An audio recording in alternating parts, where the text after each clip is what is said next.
창세기 26장 23절에서 29절의 말씀을 받들어 읽겠습니다. 이삭이 거기서부터 브엘세바로 올라갔더니 그 밤에 여호와께서 그에게 나타나 이르시되 나는 내 아버지 아브라함의 하나님이니 두려워하지 말라. 내 종 아브라함을 위하여 내가 너와 함께 있어 내게 복을 주어 내 자손이 번성하게 하리라 하신지라. 이삭이 그곳에 제단을 쌓고 여호와의 이름을 부르며 거기 장막을 쳤더니 이삭의 종들이 거기서도 우물을 팠더라. 아비멜렉이 그 친구 아웃삭과 군대장관 비골과 더불어 그랄에서부터 이삭에게로 온지라. 이삭이 그들에게 이르되 너희가 나를 미워하여 나에게 너희를 떠나게 하였거늘 어찌하여 내게 왔느냐. 그들이 이르되 여호와께서 너와 함께 계심을 우리가 분명히 보았으므로 우리의 사이 곧 우리와 너 사이에 맹세하여 너와 계약을 맺으리라 말하였노라. 너는 우리를 해하지 말라. 이는 우리가 너를 범하지 아니하고 선한 일만 내게 행하여 네가 평안히 가게 하였음이니라. 이제 너는 여호와께 복을 받은 자니라. 아멘. 창세기는 족보의 책입니다. 창세기에는 총 10개의 족보가 수록이 되어 있고 그 10개의 족보를 통해서 그 이름의 나열로서의 족보가 아니라 여러 가지 사건과 이야기들을 담고 있는 요약으로서의 족보를 통해서 이스라엘 백성이 하나님과 맺고 있는 그 관계의 근원을 파헤쳐 올라가는 것이 이 창세기의 주된 내용이라고 할 수 있을 겁니다. 하나님의 부름을 받은 이 특별한 민족, 국가로 서서 이스라엘의 기원을 추적하는 이야기가 이 창세기 이야기라서, 그래서 이 창세기에는 간략하게 요약된 이야기들을 소개해서 이렇게 우리가 하나님과 관계 맺고 있는 특별한 민족이다 하는 것을 이스라엘 백성들에게 알려주고 있는 것이죠. 우리는 아브라함이 죽고 이제 이삭의 족보가 펼쳐지는 지점까지 왔습니다. 25장에서 아브라함이 죽는데 우리 25장 19절을 한번 보도록 하겠습니다. 아브라함의 아들 이삭의 족보는 이러하니라. 아브라함이 이삭을 낳았고 이삭은 40세에 리브가를 맞이하여 아내를 삼았으니 리브가는 밧단 아람의 아람 족속 중 부두엘의 딸이요 아람 족속 중 라반의 누이였더라. 이렇게 해서 이제 우리가 알고 있는 그 이야기가 이제 펼쳐져 나오죠. 그런데 재미있는 것은 이제 이삭의 족보가 이러하다, 이삭의 이야기가 이제 펼쳐지겠구나 기대를 하잖아요. 왜? 아브라함이 죽었으니까. 그런데 이제 이어서 펼쳐지는 이야기를 보면 무슨 이야기가 펼쳐지냐면 야곱의 이야기가 펼쳐집니다. 그러고 보면 좀 이상하죠. 왜 이삭의 족보인데 왜 야곱 얘기를 하나, 이런 생각이 듭니다. 그 궁금증을 좀 해소하기 위해서 우리 창세기 11장으로 한번 가보겠습니다. 창세기 11장 27절입니다.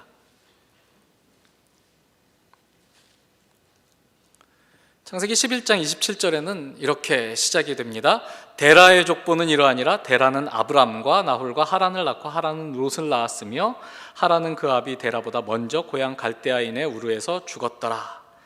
그리고 누구의 이야기가 펼쳐지죠? 눈치라도 있으시면 아브라함의 이야기가 펼쳐지죠. 데라의 족보는 이러하니라 하고 아브라함의 이야기를 했습니다. 그리고 오늘 우리가 읽은 것처럼 25장에서는 이삭의 족보는 이러하니라 그러고 야곱의 이야기가 펼쳐졌어요. 그러면 그 다음 것도 한번 보자. 37장 2절로 한번 가서 보겠습니다. 창세기 37장 2절.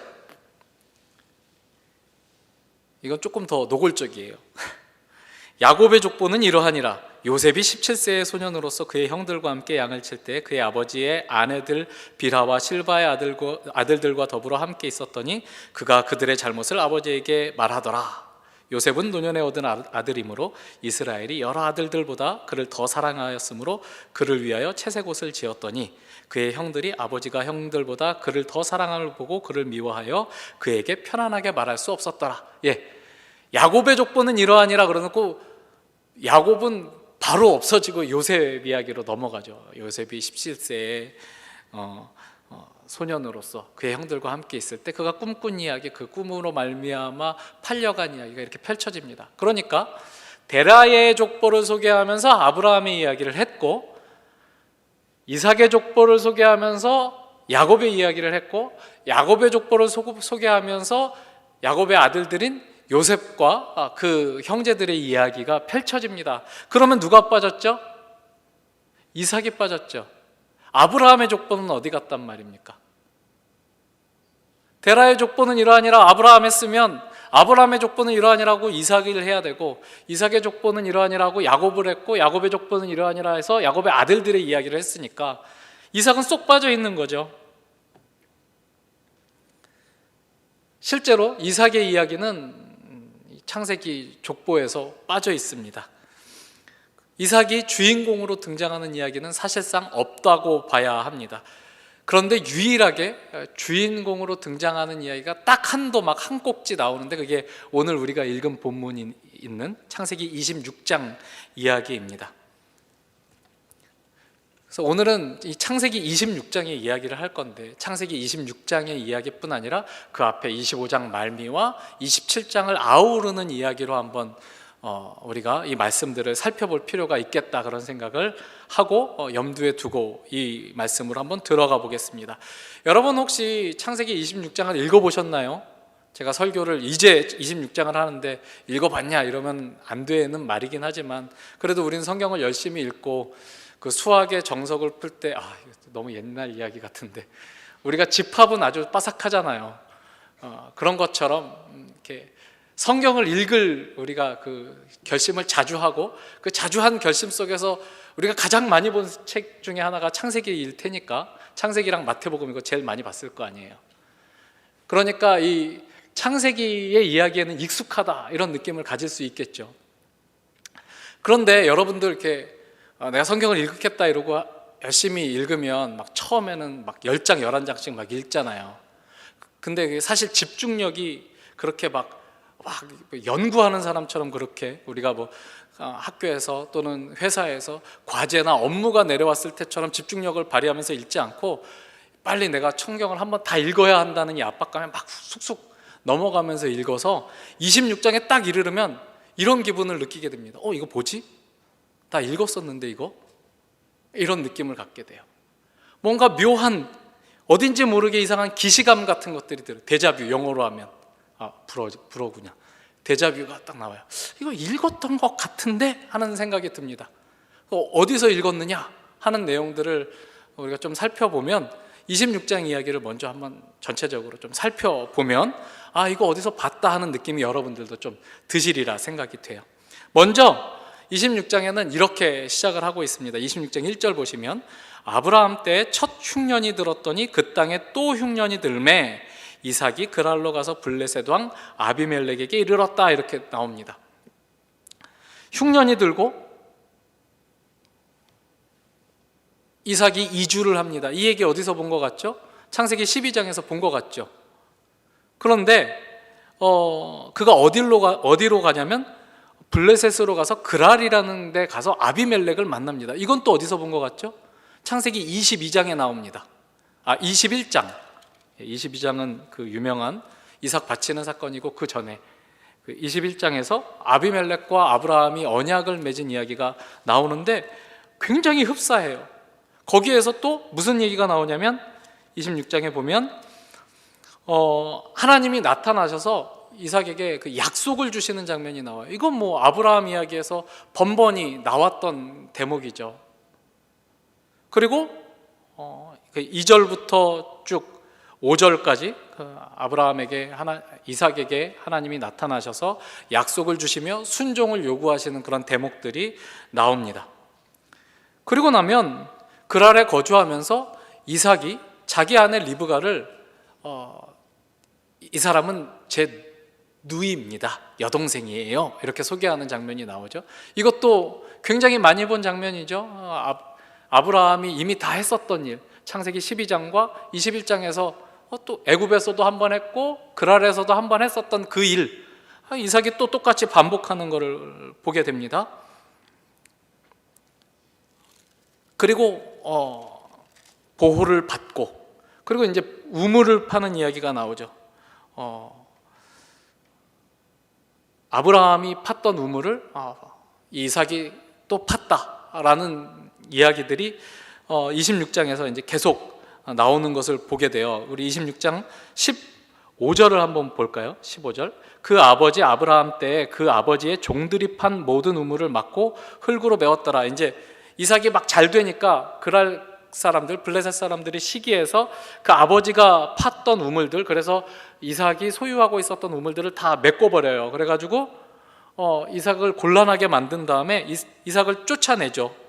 그랬더니 18절에 보면 그 아버지 아브라함 때에 팠던 우물을 또 다시 파요. 그러니까 아브라함이 한 곳에서만 우물을 팠었던 것이 아니라 여러 군데 옮겨다니면서 우물을 팠었는데 시간이 지나고 그 우물이 메워지고 그래서 메워진 우물들을 다시 이삭이 가서 파고 하는 그런 장면들이 나옵니다. 그러니까 아브라함의 우물과 이삭이 거주하는 곳이 이렇게 겹쳐져서 소개가 되고 있는 것을 우리가 볼 수 있어요. 그리고 그 우물들을 파면서 이렇게 움직이다가 계속 블레셋 사람들이 와서 뺏고 물러나고 다시 파고 뺏고 물러나고 다시 파고 하는 일들을 겪다가 어디로 가냐면 브엘세바라는 곳으로 갑니다. 그게 이제 23절에 우리가 읽은 본문으로 진입을 하는 거죠. 23절에서 이제 브엘세바로 올라가고 거기서 하나님이 다시 약속을 재천명하시고 그리고 또 창세기 21장에서 봤었던 것처럼 아비멜렉이 그 군대 장관 비골을 대동하고 와가지고 그 아버지 아브라함과 언약을 맺었던 것처럼 이삭과 또 언약을 맺고 그들이 언약을 맺은 다음에 그곳 이름을 브엘세바라고 했었다 하는 그런 그 기사에 이르기까지 계속 이 이삭의 이야기가 아브라함의 이야기와 맞물려서 굉장히 아브라함이 걸어갔던 길을 다시 한번 반복하는 그런 모습의 이야기를 26장에서 기록을 하고 있어요. 자, 생각해 봅시다. 좀 이상하지 않아요? 이삭은 약간 없는 사람 취급이 돼요. 아브라함과 이삭과 야곱, 그리고 그 야곱의 아들들 이야기가 나오는데 사실 야곱의 아들들 이야기는 야곱이 살아있을 때의 이야기이고 그 이야기 후반부에 가면 다시 야곱이 등장을 하고 야곱이 축복을 하고 야곱이 유언을 하고 죽는 대목이 나와요. 그러니까 이 창세기 25장 이후에는 사실 창세기의 절반을 야곱 이야기로 창세기가 기록하고 있다는 것을 알게 돼요. 아브라함 이야기도 12장부터 25장에 이르기까지 굉장히 긴 단락을 할애해서 아브라함 이야기도 했고 그 다음에 야곱의 이야기는 창세기 거의 절반을 할애해서 이야기를 했는데 이삭의 이야기는 어디 있어요? 26장 한 꼭지 있는 건데 그나마 한 꼭지 이야기를 하려면 이삭이 좀 유니크하게 산 이야기, 아브라함과 또 야곱과는 구별된 이삭만의 이야기를 전해줘야 될 것 같은데 왜 이삭의 이야기라고 하면서 아브라함이 했던 일, 아브라함이 했던 사건들을 자꾸 떠올리게 하는 일들을 계속 소개하고 있느냐, 이런 의문을 가지면서 읽어야 된다는 거죠. 읽은 것 같은데 그냥 넘어갈까? 이러고 넘어가면 안 되고 이거 뭔가 수상하다, 뭔가 무슨 특별한 이야기를 여기서 하고 싶어 하나 보다 라고 그렇게 의심하면서 성경을 읽어야 된다라는 이야기입니다. 이 창세기 26장의 이야기를 이렇게 보시면 구도가 굉장히 선명하게 그려져요. 위기가 일어나고 그 위기가 해결이 되고 갈등이 일어나고 그 갈등이 풀어지는 그런 이야기들이 펼쳐집니다. 어떻게 펼쳐지죠? 처음에 흉년이 들죠. 흉년은 위기죠. 근데 이 위기를 맞아서 이 이삭이 그 아버지 아브라함이 애굽으로 내려가려고 했었던 것처럼 본인도 애굽으로 내려가려고 했었던 것 같아요. 그런데 그랄에서 하나님이 나타나십니다. 2절을 볼까요? 26장 2절. 여호와께서 이삭에게 나타나 이르시되 애굽으로 내려가지 말고 내가 내게 지시하는 땅에 거주하라. 이 땅에 거류하면 내가 너와 함께 있어 내게 복을 주고 내가 이 모든 땅을 너와 내 자손에게 주리라. 내가 내 아버지 아브라함에게 맹세한 것을 이루어 내 자손을 하늘의 별과 같이 번성하게 하며 이 모든 땅을 내 자손에게 주리니 내 자손으로 말미암아 천하 만민이 복을 받으리라. 아브라함에게 주셨던 약속을 동일하게 주시죠. 지금 이삭이 애굽으로 내려가려고 그랬던 것 같아요. 그래서 그 가나안 땅에 거주하다가 애굽으로 내려가려면 꼭 거쳐야 되는 곳 중에 하나가 블레셋 땅 그랄이라는 곳이었었던 것 같죠. 그런데 하나님이 이 땅을 떠나지 말아라. 이 땅은 내가 너에게 줄 땅이다. 이 땅에 머물러라. 그러면 내가 너에게 복을 주겠다. 이렇게 말씀을 하세요. 지금 흉년인데요, 하나님. 흉년이라서 이 땅에 머물 수가 없는데요. 괜찮다. 걱정하지 말고 나를 믿어라. 내가 너와 함께 한다. 하나님이 그렇게 말씀을 하시는 거죠. 그래서 어떤 일이 벌어지죠? 그 땅에 거주하는 동안 이제 뭐 아내가 이렇게 아내를 누이라고 그런 사건도 들어있고, 그 사건은 이제 아브라함을 떠올리게 하는 그런 사건처럼 보여요. 그런데 그 흉년에 애굽으로 내려가다가 하나님의 말씀을 듣고 그랄에 거주했는데 12절에 보면 이삭이 그 땅에서 농사하여 그 해에 100배나 얻었고, 100배나 얻었답니다. 그러니까 성경에서도 100배는 굉장히 뭐랄까 좀 충격적으로 풍성한 결실입니다. 예수님도 크게 써야 100배, 30배, 60배, 100배 이렇게 얘기를 하는 거죠. 거기가 끝이에요. 100배는 축복의 끝, 번영의 끝, 그 번영의 끝을 경험하게 됩니다. 100배나 얻고 여호와께서 복을 주심으로 그 사람이 창대하고 왕성하여 마침내 거부가 되어 양과 소가 떼를 이루고 종이 힘이 많음으로 어떻게 돼요? 블레셋 사람이 그를 시기했다. 자, 이 대목을 읽으면 아멘 하고 싶죠. 막 그 구절마다 여호와께서 복을 주시고 아멘, 창대하게 되고 아멘, 왕성하고 아멘, 거부가 되고 아멘, 이런 막 나도 이삭 같았으면, 나도 이삭처럼 복을 받았으면, 그런 생각이 듭니다. 흉년에 왔는데, 위기를 맞아서 왔는데 망할까봐 최소한 망하지는 말아야 되겠다. 지금 내가 거류하고 털을 잡고 있는 땅이 있지만 이 땅을 버리고라도 잠깐 안전을 도모해야 되겠다라는 심산으로 내려가다가 그랄에 머물렀는데 100배나 얻는 거죠. 거부가 되는 거죠. 많은 사람들의 시기를 사게 돼요. 그러니까 흉년이 해결돼서 큰 소득을 얻었고 거부가 되었는데 또 그것이 위기를 야기해요. 상대방들이 나를 시기하게 되는 일들이 생기고, 그래서 막 우물을 맞고 너 우리랑 같이 살지 마, 떠나, 너 잘났잖아, 너 잘 살잖아, 우리랑 같이 살기를 우리는 원치 않아. 그래서 떠나보내죠. 그래서 다시 그 땅을 떠나게 되고 우물을 파고, 우물을 팠는데 또 와서 뺏고, 이거 우리 거야, 꺼져, 또 물러나고, 그런 이야기들이 펼쳐집니다. 그런데 어떻게 돼요? 그런 갈등과 그런 박해와 위협, 이런 것들에 직면하지만 또 나중에 가면 이 사람은 이상한 사람이에요. 옆에서 보면 이삭은 안 싸워요. 무슨 소리야, 내가 판 거야, 우리 아버지 때 판 거고 내가 다시 판 거야, 우리 우물이야, 니들이 팠어, 내가 팠어. 싸울 법도 하잖아요. 안 싸우죠. 그래? 그러면 내가 물러날게. 그리고 물러나요. 물러나서 우리 여기를 파볼까? 그러고 팠는데 물이 또 나와요. 그 당시에 이 그랄이라는 지역은 유다 남부 지역의 경계선 쪽이기 때문에 굉장히 건조한 지역이에요. 광야 같은 그런 지역입니다. 그러니까 물이 나왔다는 것은 그 지역이 오아시스가 되는 것이고, 오아시스가 되면 그 지역을 근거로 해서 목축을 할 수가 있어요. 그 목축을 주업으로 하는 이삭에게는 생명줄과도 같은 것이고, 그리고 생명줄이지만 우물을 하나 발견해서 그 우물이 터지기만 하면 그 사람에게는 말하자면 로또를 맞는 것 같은 그런 일들인 거죠. 근데 이 사람은 로또 맞았는데 상대가 뺐으니까 뺏기고 가서 또 다시 사요. 그러면 또 로또 1등이 돼요. 그러면 또 와가지고 야, 그거 내 거야, 내놔, 그러고 뺏겨요. 그리고 또 물러나서 또 우물을 파면 또 물이 나와요. 그러면 그쯤 되면 상대방이 무서워지기 시작하죠. 뺏는 놈이 찔려요. 얘 뭐지? 수상한데? 얘 건드리면 안 될 것 같은데? 그래서 아비멜렉과 그 군대 장관 비골이 아브라함 때는 그렇게 둘만 왔는데 이번에는 그 보좌관까지도 대동하고 친구 아훗삿까지도 대동하고 와서 아브라함과 언약을 맺는 거죠. 야, 내가 보니까 하나님이 너랑 함께 하는 것 같아. 너랑 싸우는 것은 하나님과 싸우는 일 같아. 그래서 내가 미안해. 얼마나 통쾌해요. 우리도 좀 이렇게 살아보고 싶잖아요. 멋있는 삶이죠.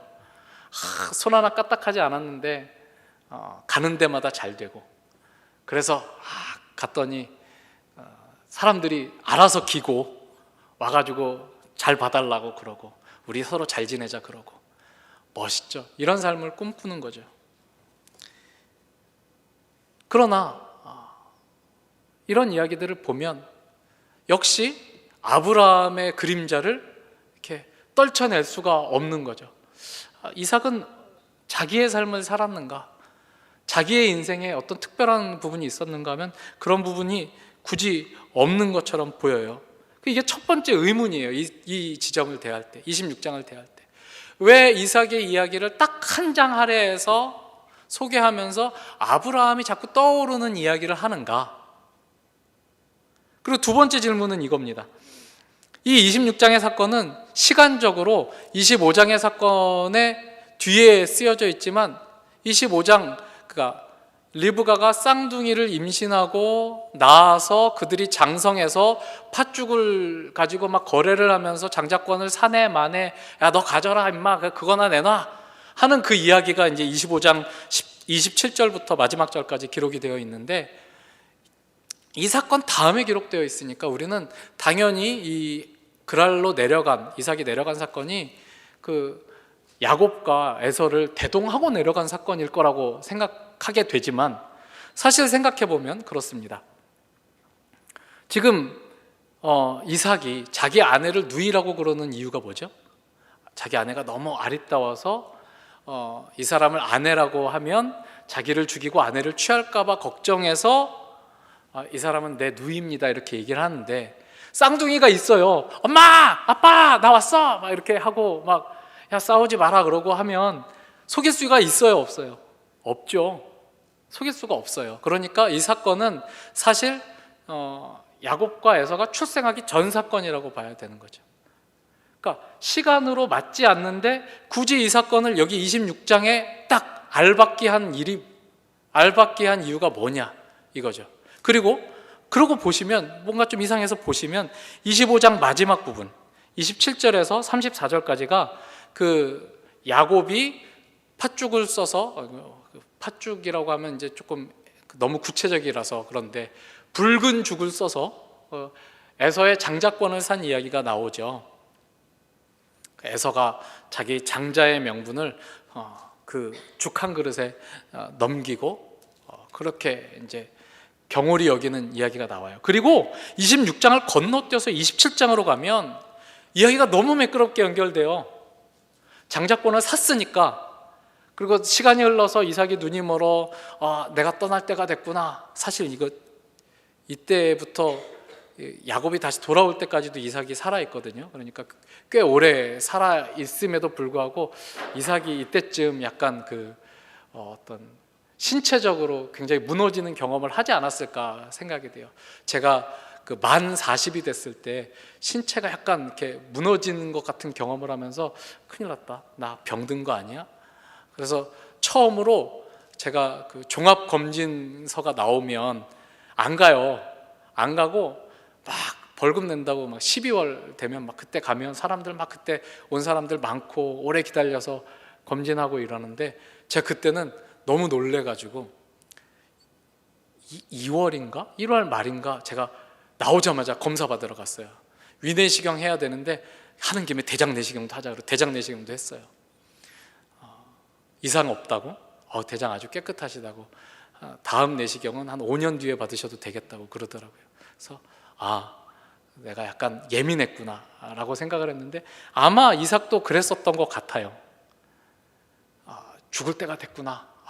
마지막으로 내가 이 사랑하는 아들 에서에게서 좋은 사냥한 음식을 대접받고 에서를 장자로서 축복하고 내가 이 마지막을 장식하리라, 이렇게 이제 해서 사단이 일어나는 거죠. 이제 큰일 났죠. 야곱은 장자권을 샀고 에서는 그 장자권을 야곱에게 양도했으니까 이 축복을 받을 당사자는 라고 야곱이 생각했는데 에서를 축복한다니까 그 야곱의 편이었던 어머니 리브가와 야곱이 간괴를 꾸며서 아버지를 속여서 털을 입고 들어가서 아버지를 속여서 장자의 축복을 받아내는 이야기가 이제 27장에 나오잖아요. 그러니까 25장에서 27장으로 가면 굉장히 매끄러운데 26장이 거기 딱 알박기를 하고 있어서 뭔가 흐름을 일부러 끊어놓는 것 같아요. 왜 시간을 거스르면서까지 26장을 그 사이에 기록했느냐? 이게 두 번째 의문입니다. 첫 번째, 이삭이 주인공으로 등장하는 유일한 구절인데 왜 자꾸 아브라함을 떠올리게 하는, 아브라함의 생애를 반복하는 것처럼 보이는 그 사건을 하필이면 기록했는가? 왜 시간을 거스르면서까지 이 이야기를 야곱이 장자권을 사고 정말 그 장자의 축복을 속여서 받아내는 이야기 사이에 끼워놨는가? 이 두 가지의 질문을 가지고 이 사건의 의미를 추적해보면 우리는 제대로 발견할 수 있을 거예요. 두 번째부터 풀어보기로 하죠. 이 드라마틱한 이야기 사이에 이 이야기가 있으므로 무엇을 말하고 싶은 것인가 하는 내용들을 우리가 살펴보려고 합니다. 야곱은 경쟁적인 사람이에요. 속이고 빼앗기를 마다하지 않는 사람이죠. 적극적으로 자신의 이익을 추구하고 권리를 쟁취하는 사람입니다. 그가 얻으려는 것은 무엇이었죠? 장자의 명분이었고 장자에게 이어지는 언약의 축복이었어요. 그것을 위해서 형을 처음 속여서 장자의 명분을 취했고, 그 다음에 두 번째로 아버지를 속여서 장자에게 축복하는 아버지의 축복을 본인이 가로챕니다. 아마도 어머니 리브가로부터 들은 이야기가 있지 않았을까 싶어요. 25장에 보면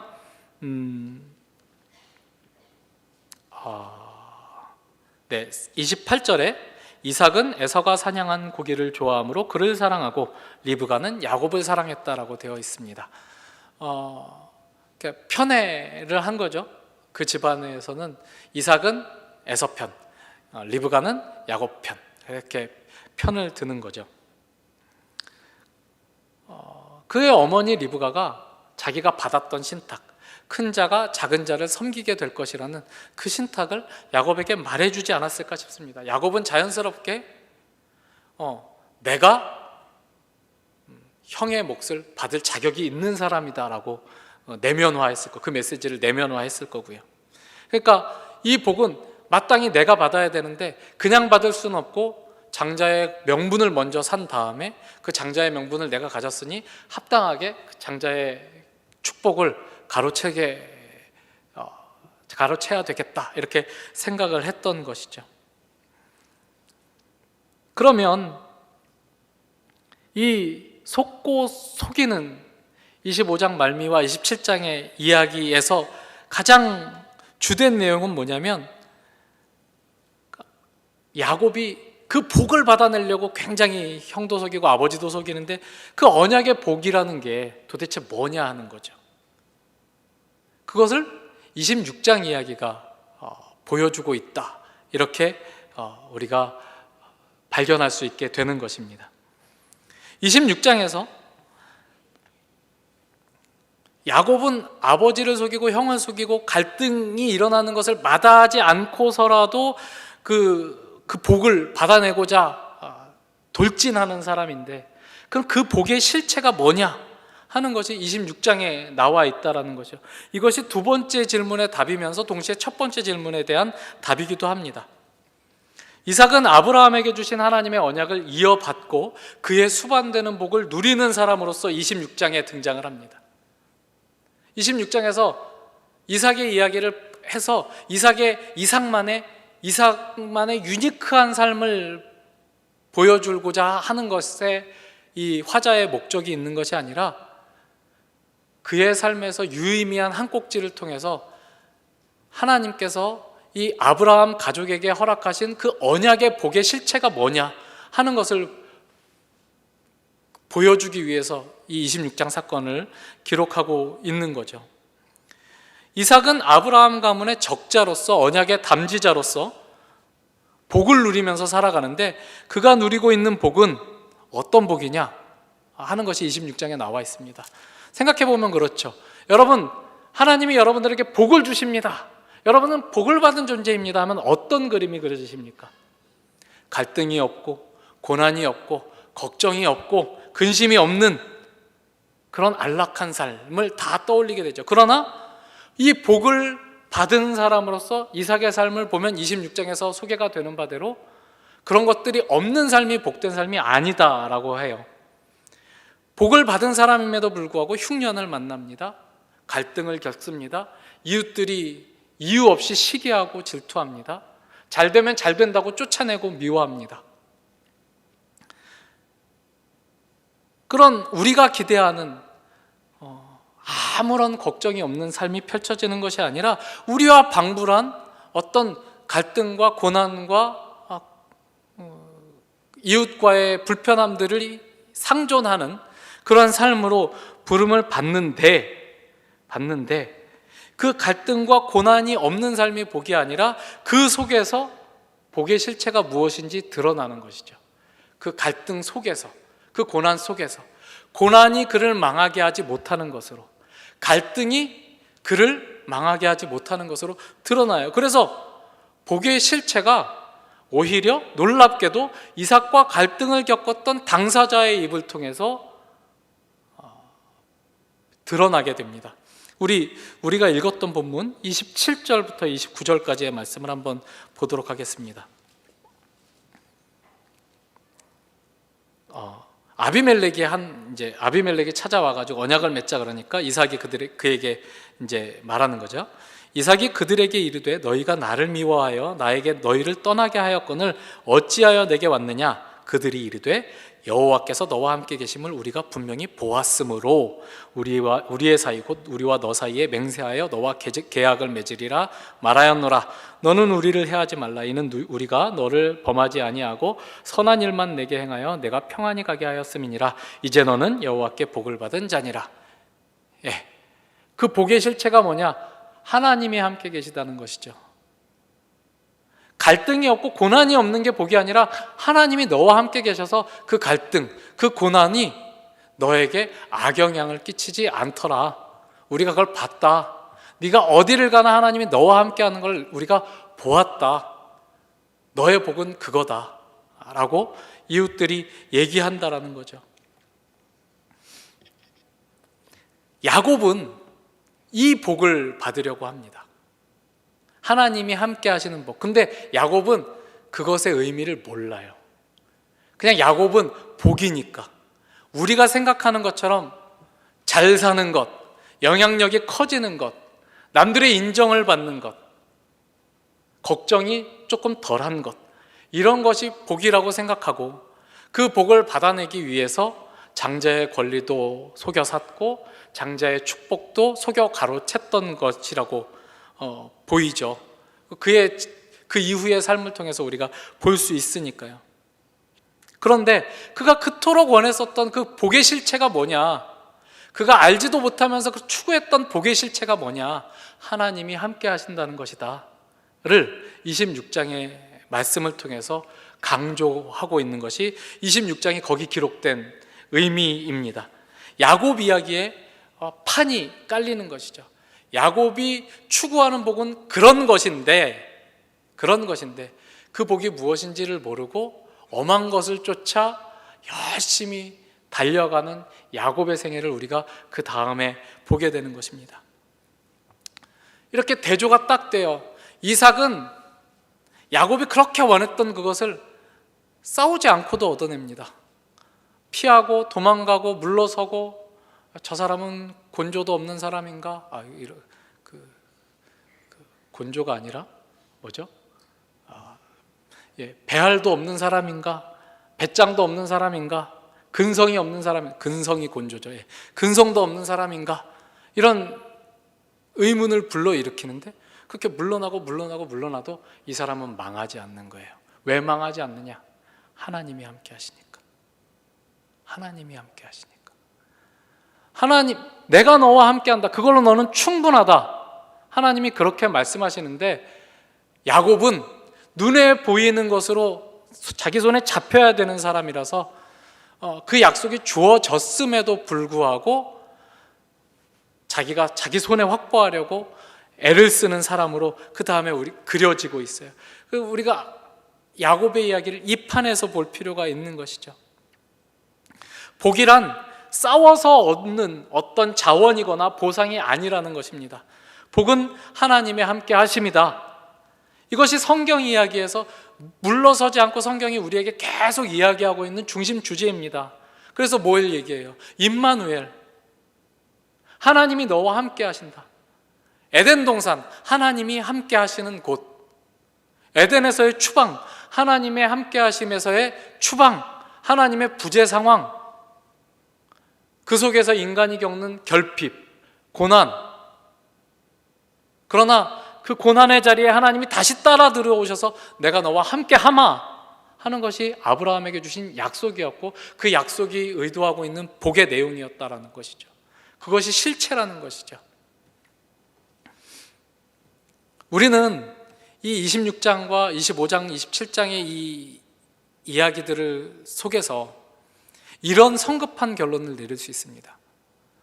거봐라, 이삭은 순종했다. 하나님을 믿었다. 물러섰다. 그러니까 복받았다. 그런데 야곱 봐라, 하나님을 신뢰하지 못하고 자기가 가지려고 하니까 고생하더라. 고생하지 말고 얼른 회개해라. 이렇게 성급하게 결론을 내릴 수 있는데, 이런 식의 결론은 부당합니다. 이삭의 믿음이 좋아서 순종한 것이 아니라 이삭은 성정이 그런 사람인 거죠. 그가 아버지가 칼로 자기를 찌를 때에도 별다른 저항을 하지 않았던 것처럼 보이잖아요. 충분히 자랐음에도 불구하고 될 대로 되라, 아예 모르겠다, 이런 사람이었을지 몰라요. 굉장히 소심하고 나약한 사람이었을지 몰라요. 그에 반해서 야곱은 그 극단에 서 있는 사람입니다. 절대 물러서지 않는 사람. 계산하고 자기의 계산대로 되지 않으면 어떻게 해서라도 자기의 계산대로 일을 끌어오려고 모략과 술수를 마다하지 않는 사람이죠. 이삭이 믿음이 있어서 알고 안 싸운 걸까요? 무서워서 안 싸운 걸까요? 저는 무서워서라고 생각해요. 소심해서라고 생각해요. 야곱은 몰라서 그렇게 열심히 싸웠을까요? 예, 몰라서 싸웠죠. 둘 다 몰라요. 하나님이 누군지 몰라요. 이삭은 이삭 방식으로 모르고 야곱은 야곱 방식으로 모르는 거예요. 그런데 그 모르는 사람들에게 하나님이 함께 하시는 거예요. 그 모르는 사람들과 하나님이 함께 하셔서 내가 함께 한다는 것이 어떤 의미인지를 내가 너의 삶을 통해서 보여주겠다, 경험하게 해주겠다, 네가 인정하지 않으면 네 이웃들을 통해서 듣게 하겠다, 나는 네 하나님이다, 네가 인정하든 오늘도 나는 너와 함께 한다. 하나님이 그렇게 교훈을 주고 계시는 거죠. 우리가 아까 제가 이야기했던 그 성급한 결론으로 가면 결국 성경을 방법론으로밖에 읽어내지 못할 것입니다. 어떻게 하면 복을 받을 수 있는가? 어떻게 하면 평안할 수 있는가? 성경에 그런 것일랑 없습니다. 성경은 우리가 오늘 하루의 고난, 오늘 하루 우리가 삶을 사는데 짊어져야 할 짐들을 어떻게 하면 면제받을 수 있는가에 대해서는 얘기하지 않습니다. 살으라고 얘기합니다. 네 인생을 걸으라고 이야기합니다. 이삭처럼 순종하고 이삭처럼 온유한 삶을 살자, 이런 이야기가 아니라, 그런 방법론이 아니라 진정한 복이신 하나님과 함께하면 어떤 풍경이 펼쳐지는가, 강선 목사님 표현이죠. 어떤 모양이 보이는가, 이 이야기를 성경은 하고 싶은 거죠. 그러니까 다양한 사람이 필요해요. 이삭 같은 놈도 필요하고 야곱 같은 놈도 필요한 거예요. 보세요, 여러분, 우리 청년부에 모이면 별의별 놈들이 다 있잖아요. 이삭 같은 놈, 야곱 같은 놈, 요셉 같은 놈, 르우벤 같은 놈, 많아요. 그 많은 사람이 각자의 인생을 살아서 그 각자의 인생 속에서 하나님과 함께 걸어서 뭐가 드러나죠? 하나님은 누구신가? 하나님은 어떤 분이신가? 하나님은 어떻게 우리에게 복을 주시는가? 진정한 복은 어디에 있는가? 이런 내용들이 드러나게 되는 것이죠. 고통을 면하는 이야기가 아닌 것입니다. 오늘 우리가 교동문을 의미 깊게 의미심장한 부분을 읽었어요. 교동문 한번 보시죠. 제가 주보를 뒤에 놔두고 와서 교동문 창세기 28장에 하나님이 이렇게 말씀하세요. 층계가 있고 그 층계를 주의 천사들이 오르락 내리락하고 세 번째 그 인도자가 읽는 부분 따옴표, 나는 주 너의 할아버지 아브라함을 보살펴준 하나님이요 너의 아버지 이삭을 보살펴준 하나님이다. 네가 지금 누워있는 이 땅을 내가 너와 너의 자손에게 주겠다. 너의 자손이 땅의 티끌처럼 많아질 것이며 동서남북 사방으로 퍼질 것이다. 이 땅 위의 모든 백성이 너와 너의 자손 덕에 복을 받게 될 것이다. 그리고 다 같이니까 다 같이 한번 읽어보죠. 시작. 내가 너와 함께 있어서 내가 어디로 가든지 너를 지켜주며 내가 너를 다시 이 땅으로 데려오겠다. 내가 너에게 약속한 것을 다 이루기까지 내가 너를 떠나지 않겠다. 야곱은 열심히 속였지만 야 속이면 안 돼, 그렇게 살면 안 돼, 하나님이 복 안 주셔, 이러면 얘기가 잘못된 거예요. 하나님 뭐라 그래요? 그렇게 속였던 그 야곱, 그렇게 속여서 형의 축복을 가로챘던 그 야곱, 그래서 도망가는 그 야곱에게 하나님이 나타나서 지금 뭐라 그래요? 내가 너랑 함께한다. 네가 어디로 가든지 나는 너와 함께한다. 내가 너에게 목적한 것을 다 이루기까지 너를 떠나는 일이랑 절대 없다. 너는 내게 붙들려 있다.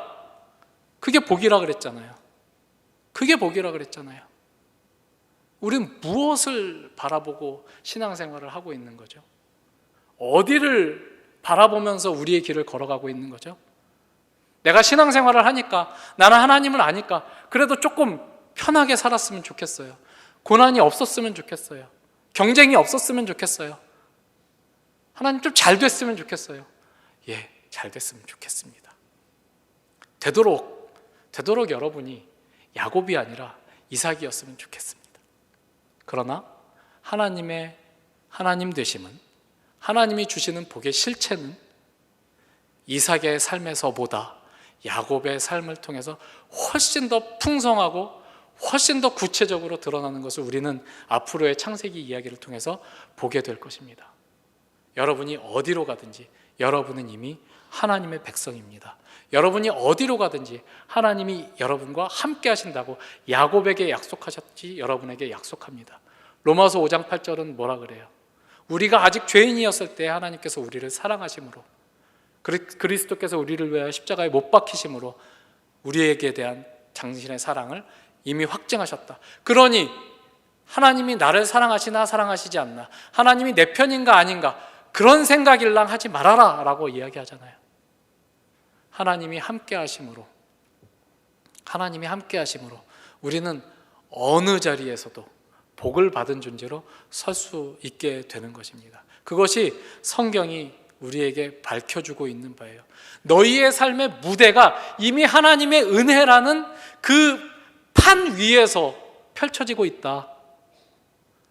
은혜란, 복이란 내가 따먹어야 되는, 어떤 쟁취해야 되는 어떤 나의 외부에 존재하는 것이 아니라 이미 내가 딛고 서 있는 땅이고 무대고 내 삶의 터전이다.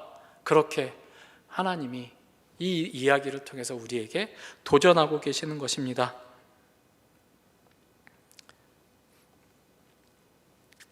야곱처럼 은혜가 주어져도 여전히 야곱은 경쟁적이고 여전히 야곱은 전투적인 사람입니다. 은혜가 주어져도 자아는 여전합니다. 하나님이 우리의 의지를 꺾지 않기 때문에 그렇습니다. 여전한 우리의 욕심, 여전한 불만, 여전한 의심, 그리고 계속되는 방황, 거기에 하나님이 함께 하셔서 그렇게 돌아가는 그 길들을 풍성하게 채우시고 그 돌아가는 길의 풍경이 아름답게 볼만한 풍경으로 하나님이 새롭게 채색하시는 이야기들을 우리가 야곱의 이야기를 통해서 보게 되는 것이죠. 오늘 여러분들 찬양 불렀죠. 나의 약함은 나의 자랑이요, 나의 실패는 나의 간증이요, 나의 아픔은 나의 영광이니 그 부르심 따라 내가 걸어갑니다. 예, 너무 성급하게 빨리 부르는 거예요. 이 찬양으로 우리가 언젠가는 가게 되겠지만 너무 쉽게 이리로 도망가지 마세요. 열심히 사세요. 욕심이 있잖아요. 그 욕심을 가지고 하나님께 나아가세요. 하나님, 나 이거 꼭 필요해요. 왜 안 주세요? 하나님이 안 주시면 내가 싸워서라도 가져야죠. 그렇게 가보세요. 야곱처럼. 자기로 사세요. 하나님이 그 자기를, 그 자아를 하나님이 소중히 여기신다니까요. 결정하고 가고 그 다음에 책임지고, 그리고 하나님이 어떻게 거기를 풍성하게 채우는지 나중에 야곱이 고백하고 보게 되듯이 우리도 그렇게 보게 되는 일들이 있게 될 것입니다. 탕자는 아버지의 집을 떠나서 아버지가 어떤 분인지 충분히 풍성히 알게 됩니다. 그러니까 떠나는 것, 여러분 안에 있는 그 현실에 대한 타협과 불만, 간절함, 이런 것들을 너무 쉽게 해소해 버리려고 하지 마세요. 괜찮아요. 욕망하는 게 나예요. 욕망하면서 그런데 하나님이 나와 함께 하신다 그랬어. 이런 때는 어떻게 하나님이 하나님의 일을 해나가시는지 우리가 우리의 전생애를 통해서 보게 될 거예요. 그러니까 우리의 호흡을 너무 짧게 가져가지 마시고 성경의 그 긴 호흡을 따라서 이제부터 펼쳐질 야곱의 그 긴 이야기를 쫓아서 하나님이 이삭과 함께 하셔서 그 이삭에게 주신 복을 나와 함께 하셔서 나에게도 결과하게 하실 거야. 그래, 진정한 복은 하나님이 나와 함께 하신다는 그 사실이야를 우리도 스스로 고백하며 우리의 이웃들에게서도 고백받을 수 있는 은혜가 여러분들과 저의 삶에 보장된 약속이라는 사실을 오늘 확인하고 돌아가는 은혜가 있길 바랍니다. 기도하겠습니다.